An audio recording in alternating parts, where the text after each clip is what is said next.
To make this simple, I recommend using the 12-ounce package of frozen cauliflower from Walmart. It also needs to remain frozen for this process. Now add part of the package to your NutriBullet cup, being careful not to overfill it.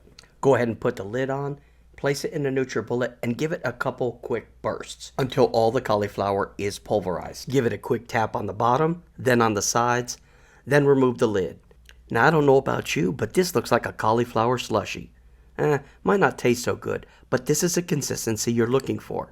Now go ahead and scrape down all the sides, knocking the cauliflower down to the base.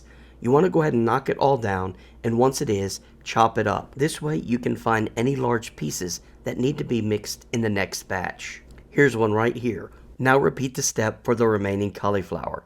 Get it placed in the bowl and make sure there's no large pieces of cauliflower left. Now cover it with a paper towel and place it in the microwave on high for 5 minutes. When it reaches 3 minutes, stop it and add 2 tablespoons butter to soften. At the 5-minute mark, remove your potatoes and take their temperature. You're looking for 160. They need to be over 160 degrees. Now it's time to add that softened butter. Make sure all the butter is mixed in. Then we're going to add some garlic salt. And we'll be adding 1/2 teaspoon garlic salt, followed by 1/2 teaspoon garlic powder. Now while mixing these, I realized I was not going to have enough room without making a huge mess.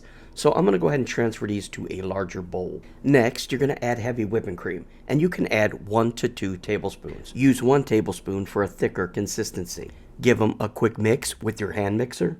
Then add 4 tablespoons egg white protein powder. If you don't have egg white powder, you can probably use hard-boiled egg whites, like I do in my carnivore mashed potatoes. Now mixing with a regular hand mixer is not going to get it as smooth as if you were to use an immersion blender. I do recommend using an immersion blender for this recipe. And if you want to take them to a whole nother level, add 2 ounces of cream cheese. Now to that drawing. To be entered in the giveaway, please look in the description box below for the full rules. Guys, thanks so much for watching, and as always, I will see you in the next video.